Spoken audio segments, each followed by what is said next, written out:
আম্মু, কে এই হারামজাদা? আমার পাটা শেষ করে দিল একদম। আমি বসা থেকে কোনোভাবে উঠে দাঁড়ালাম। দেখলাম রাস্তার উপরেই পড়ে আছে সেই বদমাস বাইকারটা। আমি তার কাছে গিয়েই বললাম, ওই বেটা, চোখ কোথায় রাখিস? হ্যাঁ, বাইক চালানোর সময় কি হুঁশ জ্ঞান থাকে না? আমি হেলমেটটা খুলে মেয়েটির দিকে তাকালাম। দেখলাম সাদা জামা পরা একটা মেয়ে আমার দিকে আঙুল দেখিয়ে চেঁচাচ্ছে। আমি বিরক্তির সুরে বললাম, ও হ্যালো মিস, এত চেঁচাচ্ছেন কেন? নিজেই তো মরার জন্য আমার বাইকের নিচে এসে পড়লেন। আপনার তো আমাকে ধন্যবাদ দেওয়া উচিত। আমি আপনাকে নতুন জীবন দিয়েছি, আর আপনি উল্টো আমার সাথে চেঁচামেচি করছেন। মরার এত ইচ্ছে থাকলে অন্য কারো বাইকের নিচে আসতে পারতেন। এমনিতেই পায়ে ব্যথা লেগেছে, তার উপর অসভ্য খাতাস লোকটা আমাকেই বকছে। আমি লোকটার সামনে বসে বললাম, এই আপনি তো মারাত্মক অসভ্য। আমার পায়ে ব্যথা লেগেছে আর আপনি আমাকে মরতে বলছেন? আমি আজই আপনার বিরুদ্ধে মামলা করব। আমি মেয়েটার কথাগুলো কানে না নিয়েই উঠতে গিয়েই আউচ! উফ! হঠাৎ দেখলাম মেয়েটার ঘ্যানঘ্যানানি বন্ধ হলো। আমি মেয়েটির দিকে এক নজর তাকিয়ে দেখলাম মেয়েটি আমার দিকে করুণ দৃষ্টিতে তাকিয়ে আছে। হঠাৎ আমার মাথায় একটা বুদ্ধি এলো। যদিও আমি তেমন ব্যথা পাইনি, কিন্তু এই মেয়ের ঘ্যানঘ্যানানি বন্ধ করার জন্য আমার একটু হলেও নাটক করতে হবে। আমিও ব্যথা পাওয়ার অভিনয় করে বললাম, আমার পাটা তো চলছেই না। আল্লাহ! আমি কি এখন পঙ্গু হয়ে যাব? আমি মেয়েটির দিকে তাকালাম। সে এখনও আমার দিকে তাকিয়ে আছে। আমি তাকে শাসিয়ে বললাম, আমি যদি এখন আমার দুই পায়ে দাঁড়াতে না পারি, আপনার 14 গোষ্ঠীর নামে মামলা করব, বলে দিলাম। আমি লোকটাকে টেনে তুললাম, তারপর একটা ট্যাক্সি ভাড়া করে হসপিটালে নিয়ে গেলাম। এমনিতে ব্যথায় সে পুরো ভর আমার উপরেই দিয়েছে, কিন্তু সেখানেও তার বাইকের প্রতি দরদ চাইনি। আমার বাইকটা! আগে ঠিকভাবে দাঁড়ান, তারপর বাইকের চিন্তা করবেন। আরে আমার বাইক! মেয়েটা আমাকে ট্যাক্সিতে উঠিয়ে দিল, কিন্তু আমি আমার শখের বাইক ফেলে কোথাও যাচ্ছি না। মেয়েটি আমার কসলাকসলি দেখে আমার দিকে রাগি চোখে তাকালো। তারপর উফ, অসভ্য লোক, বদমাস শয়তান! আজ কার মুখ দেখে আমার ঘুম ভেঙেছিল কে জানে। ও হ্যাঁ, আজ তো আমি ঘুম থেকে উঠে নিজের মুখটাই দেখেছিলাম আয়নায়। এখন থেকে ড্রেসিং টেবিলের আয়নায় পর্দা লাগিয়ে দিতে হবে। না দেখবো এই মুখ, না দেখা হবে এমন ক্যাচালের সাথে। আমি একজন পথচারীর সাহায্য নিয়ে তার বাইকটা উঠিয়ে তালা মেরে দিলাম। তারপর ট্যাক্সিতে উঠে চাবিটা তার হাতে দিয়ে বললাম, এবার শান্তি।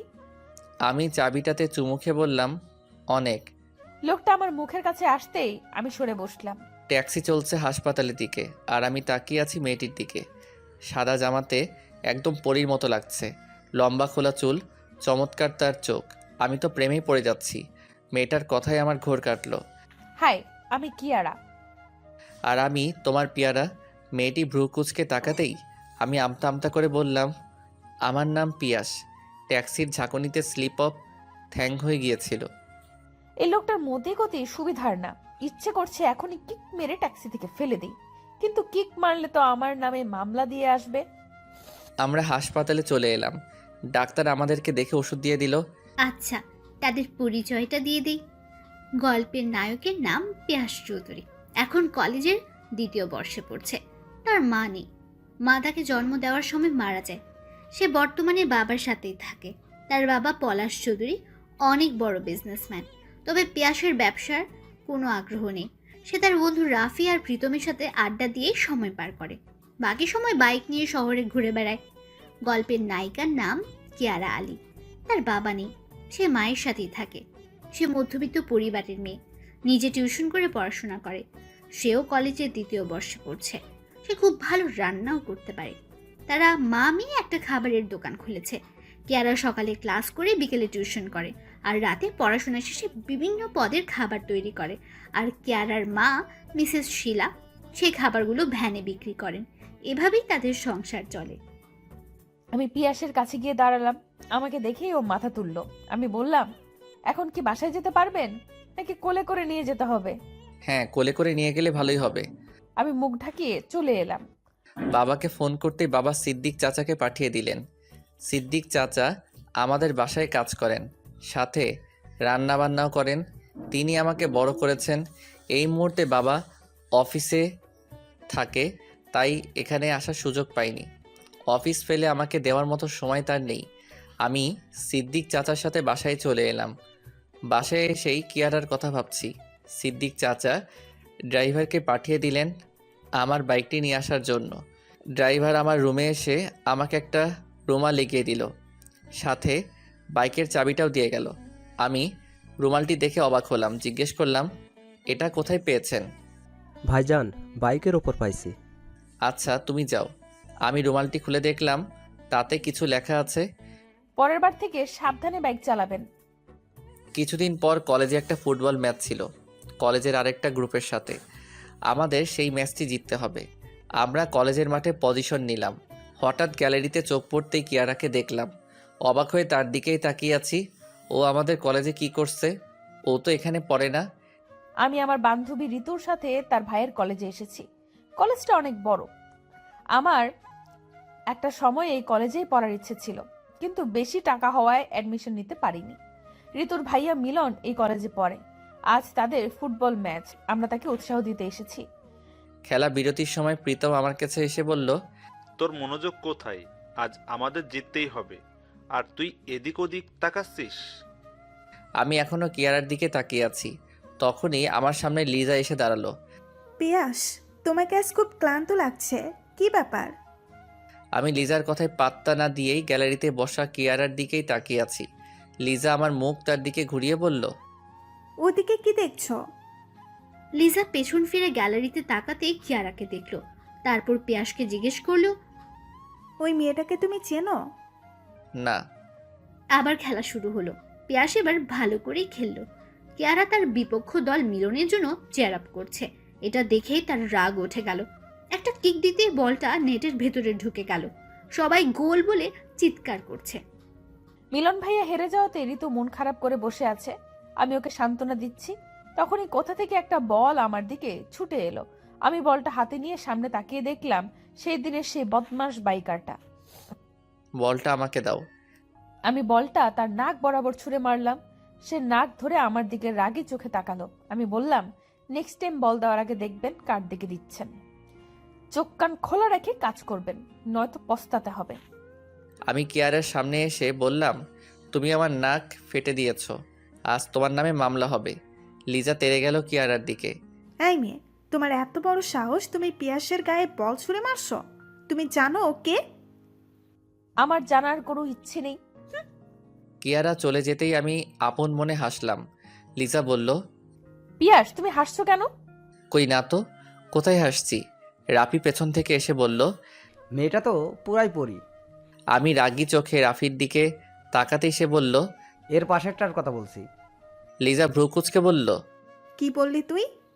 এই, তুই পিয়াসকে কি বললি? পিয়াস, ওই মেয়েটা তোমার পছন্দ হয়েছে নাকি? আরে না।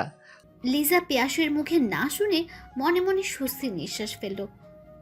পরের দিন কিয়ারার সব তথ্য বের করলাম। কিয়ারা যেই কলেজে পড়ে সেটা আমার কলেজ থেকে অতটা দূরে না। আমি প্রতিদিন ক্লাস শেষ করে কিয়ারার কলেজের সামনে চলে যাই। প্রতিদিনই ওকে ফলো করি। ও মারাত্মক পরিশ্রমী। ক্লাস শেষ করে প্রতিদিন টিউশনে যাই, তারপর একদম সন্ধ্যার পর বাসায় ফিরে। এখন আর আমার আড্ডায় বসা হয় না। প্রীতম রাফি প্রতিদিন আমাকে কল করে বলে আড্ডাখানায় আসতে। মূলত প্রীতমের বাবার রেস্টুরেন্টে আমরা আড্ডা দিই। লিজাও মাঝে মাঝে আমাদের সাথে যোগ দেয়। আজ লিজা আমাকে ফোন দিল সন্ধ্যার দিকে। তুমি আড্ডাখানায় আসবে না? না, আমি একটু ব্যস্ত আছি, কালকে আসবো। তুমি আজকাল এত ব্যস্ত থাকো কেন? লিজার প্রশ্নের উত্তর না দিয়েই আমি কল কেটে দিলাম। আবার মনোযোগ দিলাম কিয়ারার দিকে। সে রাস্তার ফুটপাত দিয়ে হাঁটছে, আমিও তার পিছু নিচ্ছি। সন্ধ্যায় রাস্তার ফুটপাত দিয়ে হাঁটতে আমার ভীষণ ভালো লাগছিল। মৃদু বাতাস আমাকে ছুঁয়ে দিচ্ছে। হঠাৎ আমার মনে হলো কেউ আমার পিছু নিচ্ছে অনেকক্ষণ ধরে। পেছন ফিরে তাকিয়ে দেখি, আরে এটা তো সেই দিনের সেই ছেলেটি। আমি এবার দাঁড়িয়ে গেলাম। আমাকে দাঁড়িয়ে থাকতে দেখে ছেলেটিও দাঁড়িয়ে গেল। আমি ছেলেটির সামনে এসে বললাম, এই যে মিস্টার, অনেকক্ষণ ধরে দেখছি আপনি আমার পিছু নিচ্ছেন, আপনার সমস্যাটা কোথায়?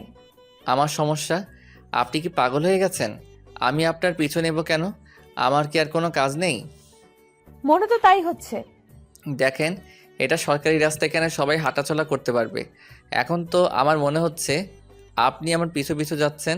দেখেন মিস্টার, আমি আপনার সামনে আর আপনি আমার পেছনে, তাহলে কে কার পিছু নিচ্ছে সেটা বোঝাই যাচ্ছে।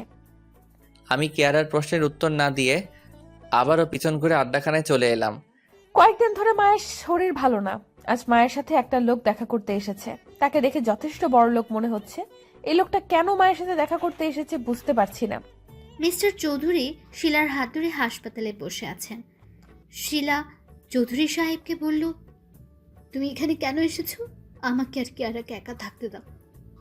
তোমার শরীর ভালো না, তুমি এতদিন একা একা অনেক পরিশ্রম করেছো। আর না, আমি তোমাকে বাসায় নিয়ে যাব। কোন পরিচয় নিয়ে যাবে? তোমার বাবার জন্য তুমি আমাদের বিয়েটা সমাজের কাছে গোপন রেখেছিলে। কিয়ারা তোমার মেয়ে, কিন্তু তুমি এই সত্যটা কাউকে জানাওনি। তোমার দ্বিতীয় স্ত্রীর মৃত্যুর পরও তুমি আমাদের দেখতে আসোনি। শিলা, আমি তোমাকে অনেক খুঁজেছি, কিন্তু তুমি আগের বাসাটা চেঞ্জ করে ফেলেছিলে। চেঞ্জ করা ছাড়া উপায় ছিল না। সবাই আমাকে নিয়ে বাজে কথা ছড়াচ্ছিল। কিয়ারার অস্তিত্ব নিয়ে বাজে মন্তব্য কানে আসছিল। কিন্তু সত্য তো এটাই যে আমি তোমার প্রথম স্ত্রী। আমি বিবাহিত। আমার মেয়ে তোমার প্রথম সন্তান। মিস্টার চৌধুরী সিদ্ধান্ত নিলেন তিনি শিলাকে ঘরে তুলবেন। সমাজের সামনে এবার তার স্ত্রীকে স্বীকৃতি দেবেন। কিন্তু তার ছেলে পেয়াস যদি এই সত্যটা মেনে নিতে না পারে? ক্লাস শেষে মাঠে এসে দেখলাম কিয়ারা একপাশে বসে আছে। আমি তার দৃষ্টি আকর্ষণের জন্য কয়েকবার তার সামনে দিয়ে হেঁটে গেলাম, কিন্তু এই মেয়ে তো আমার দিকে তাকাচ্ছেই না। এবার বলটা তার দিকে ছুঁড়ে মারলাম। কিয়ারা রাগী দৃষ্টিতে আমার দিকে তাকালো।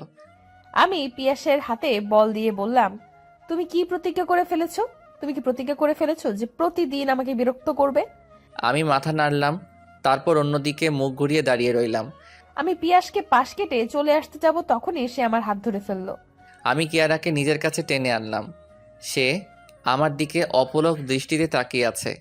আমি তার হাতে বলটি দিয়ে বললাম, একটা গোল করে দেখাও। আমি পিয়াসের কথায় অবাক হলাম। কাছে এনে সে গোল করতে বলল।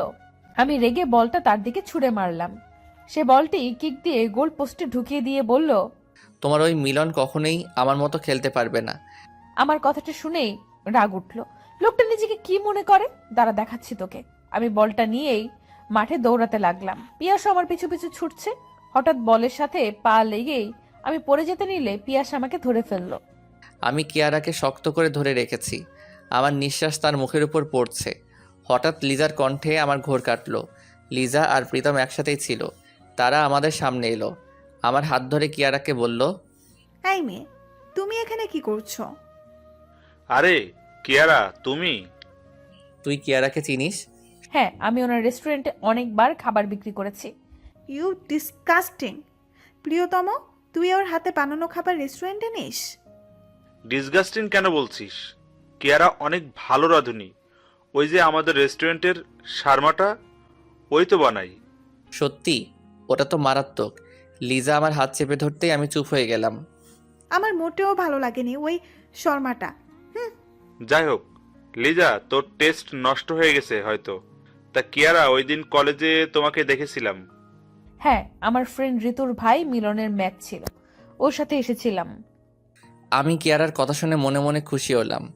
আমি ভেবেছিলাম মিলন ওর বয়ফ্রেন্ড, কিন্তু এখন জানলাম অন্য কিছু। তাই কেন যেন খুব ভালো লাগছে। কিয়ারাকে পাওয়ার একটা সুযোগ এখনও আমার আছে। পিয়াস নিজের অজান্তেই কিয়ারাকে ভালোবেসে ফেলেছে, কিন্তু সে এখনো জানে না তার বাবার প্রথম স্ত্রী কিয়ারার মা মিসেস শিলা।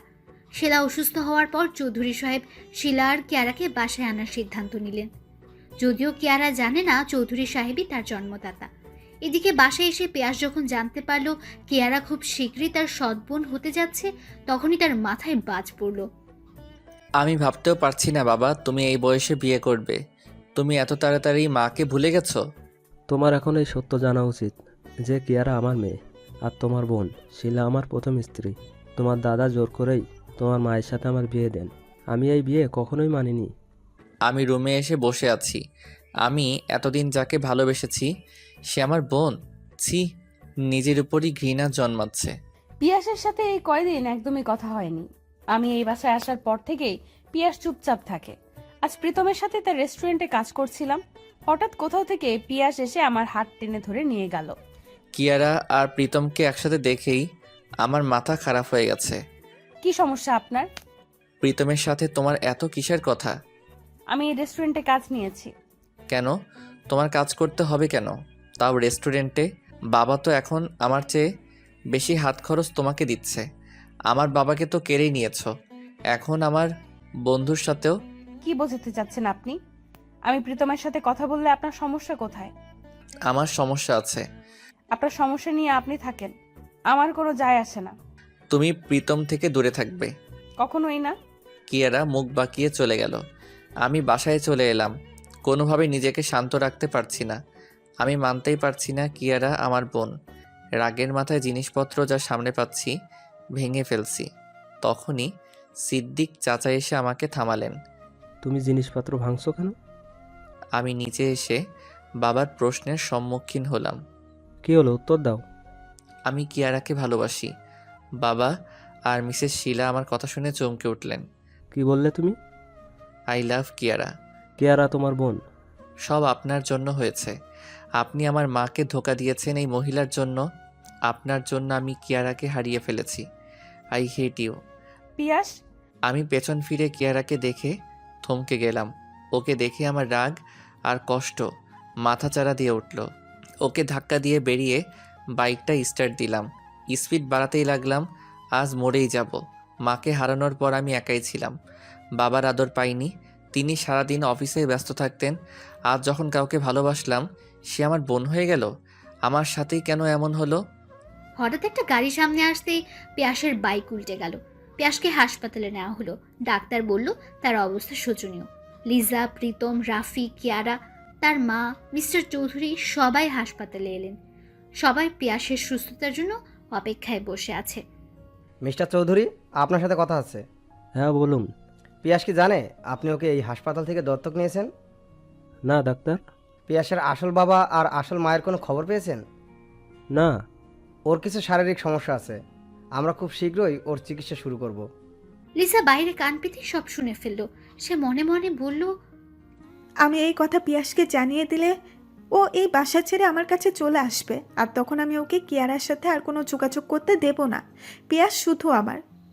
পিয়াসের জ্ঞান ফিরতেই লিজা তাকে সব সত্য বলে দিল। পিয়াস সত্যি সত্যি সেই বাসা ছেড়ে লিজার বাসায় চলে গেল। মিস্টার চৌধুরী পিয়াসকে আটকাতে পারলেন না। যাওয়ার আগে পিয়াস বলে গেল, আমার জন্য তুমি অনেক করেছো বাবা। আমি আর তোমার জীবনে ঝামেলা বাড়াতে চাই না। তুমি ভালো থেকো। আমি সকালে লিজার বাসায় পিয়াসের সাথে দেখা করতে এলাম। লিজা আমাকে বাসায় ঢুকতেই দিচ্ছিল না। তখনই পিয়াস এলো। তুমি এখানে কেন এসেছো? তোমাকে দেখতে এসেছি।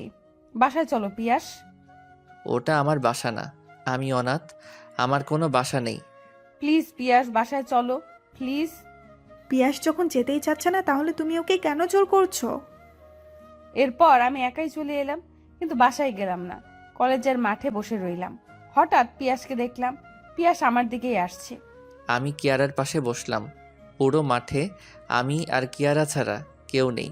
অনেকক্ষণ আমরা চুপচাপ বসে রইলাম। হঠাৎ কিয়ারা আমার কাঁধে মাথা রাখলো। আমি তার দিকে তাকালাম। প্লিজ বাসায় চলে এসো। আমি বাসায় এলে তোমার কি হবে? অনেক কিছুই হবে। ওটা আমার বাসা না, তোমার বাসা, তোমার বাবার বাসা। আমি তো অনাথ। বারবার এক কথা কেন বলছো? আমি তোমাকে ভালোবাসি কিয়ারা। কিয়ারা আমার দিকে তাকালো। তার চোখের কোণে অশ্রু জমেছে। ও বসা থেকে উঠে যেতেই আমি ওর হাত ধরে টান দিলাম। তারপর নিজের কোলে বসিয়ে ঠোঁটের ঠোঁট চেপে ধরলাম। কিয়ারা একদমই প্রস্তুত ছিল না। সে কোনো রেসপন্স করলো না, তবে নীরবে আমাকে সায় দিল। খোলা মাঠে ও আমার সাথে কি করছে সব কেউ দেখে ফেললে? আমি যতই নিজেকে ছাড়ানোর চেষ্টা করছি, ও ততই আমাকে চেপে ধরেছে। আমি কিয়ারাকে ছেড়ে দিলাম। দুজনে হাঁপাচ্ছি। কিয়ারা বলল, তুমি একটা ফাজিল, শয়তান, ছ্যাচরা। ও এক নিঃশ্বাসে বলে গেল। আমি ওর কথা শুনে হাসলাম। ও আমার বুকে ঘুষি দিয়ে বলল, হাসছো কেন? এমনিতেই। এমনিতেই কেউ হাসে না। আমার তো তোমাকে দেখলেই হাসি পায়। মুখটা দেখতে কার্টুনের মতো। কি বললে? আমি কার্টুন? 2 সপ্তাহ পর পিয়াস আর লিজা বাইরের দেশে চলে গেল। পিয়াসের বাইরের দেশে পড়াশোনা করার ইচ্ছে ছিল, তবে যাওয়ার আগে পিয়াস কিয়ারাকে বলল, আমার জন্য অপেক্ষা করো। আমি এসেই তোমাকে আমার পিয়ারা বানিয়ে নেব। এদিকে লিজা মনে মনে ভাবল, আমার হাতে 4 বছর সময় আছে। এই 4 বছরে পিয়াসকে আমি নিজের করেই ছাড়বো। পড়াশোনা শেষ করে ফেলেছি। আজই গ্র্যাজুয়েশনের সার্টিফিকেট পেয়েছি। লিজাকে বললাম, এবার তুমি কি করবে? এখন বিয়ে করাই বাকি। আমি মনে মনে হাসলাম। লিজাও তাহলে বিয়ের চিন্তা করছে? আসলে গতকালই প্রীতমের ফোন এসেছিল। সে বলল লিজার সাথে যাতে এই বিষয়ে কথা বলি। ও মূলত লিজাকে ছোটবেলা থেকেই ভালোবাসে। এখন ভাবছি দেশে গিয়েই এই কথা বলবো, যেহেতু ওরও বিয়ের ইচ্ছা আছে। আজ পিয়াস দেশে ফিরবে। আমি 4 বছর ধরে ওর অপেক্ষায় ছিলাম। শেষমেশ আমার অপেক্ষার সমাপ্তি হতে যাচ্ছে। আমি খুবই খুশি। বাবা মাকে আগে থেকেই বলে ফেলেছি আমি পিয়াসকেই বিয়ে করব। তারাও রাজি আছেন। আমি সিদ্দিক চাচার সাথে এয়ারপোর্টে চলে গেলাম। অনেকক্ষণ পিয়াসের অপেক্ষায় দাঁড়িয়ে আছি। হঠাৎ পিয়াসকে দেখলাম লিজার সাথে। দূর থেকে কিয়ারাকে দেখলাম। আমাকে আর লিজাকে একসাথে দেখে কিয়ারা খেপে গেল। আমি একটু মজা নেওয়ার জন্য লিজার হাত শক্ত করে চেপে ধরলাম। লিজাও মনে মনে খুশি হলো। কত বড় সাহস!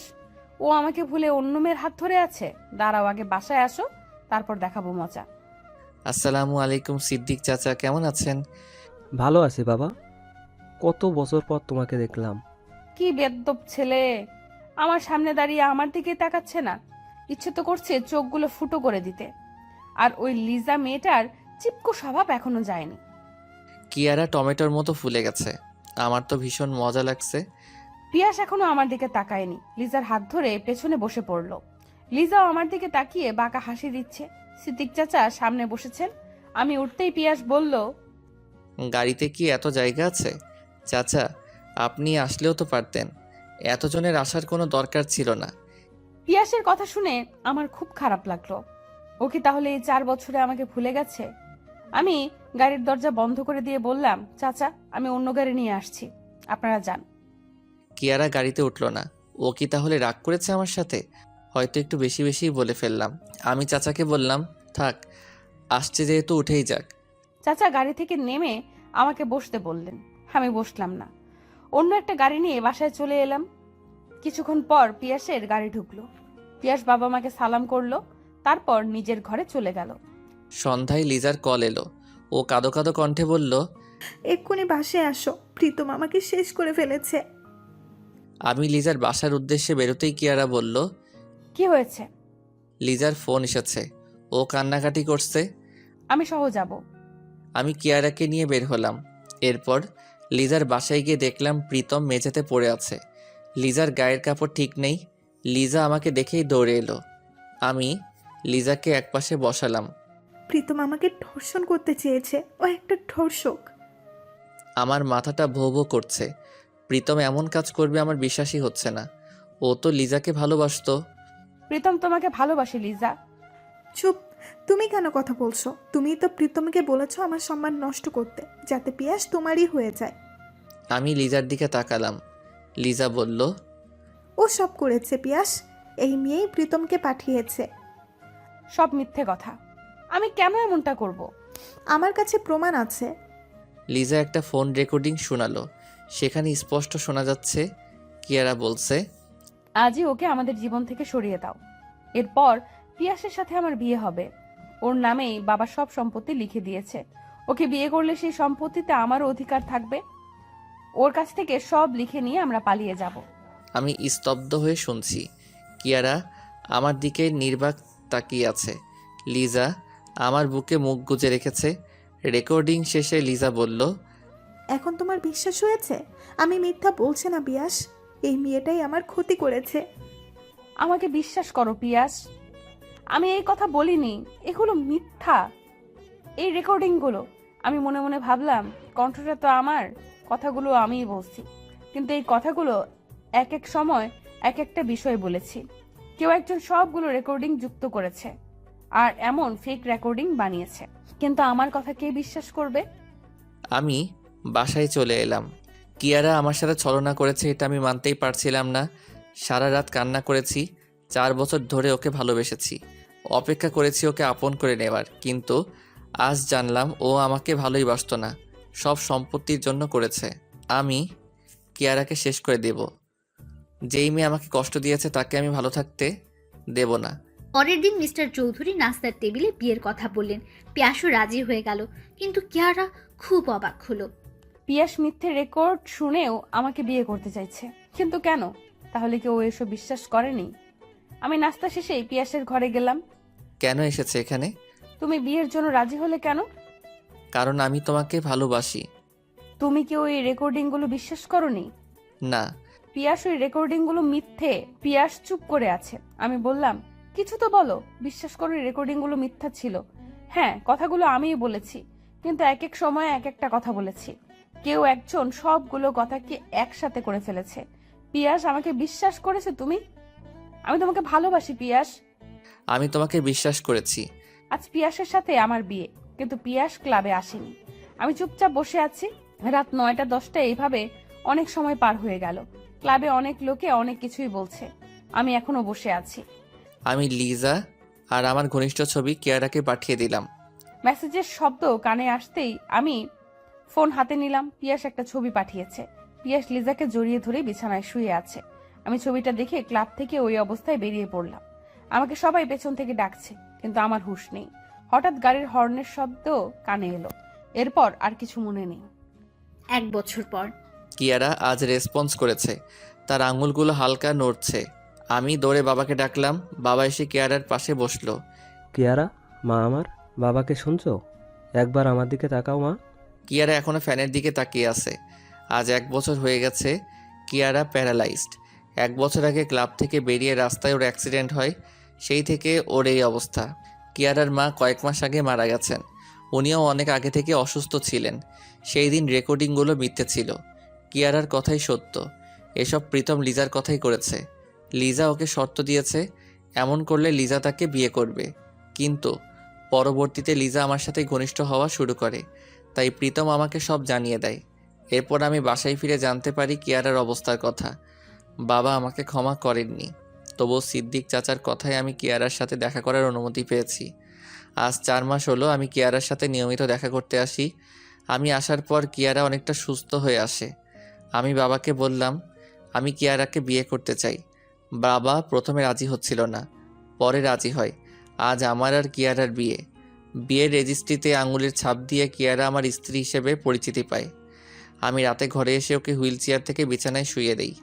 ও আমার দিকে তাকালো। আমি ওর কপালে চুমু দিয়ে বললাম, ভালোবাসি কিয়ারা, আমি জানি তুমি একদিন সুস্থ হবে। তারপর আবার শুরু হবে আমাদের রঙিন ভালোবাসা।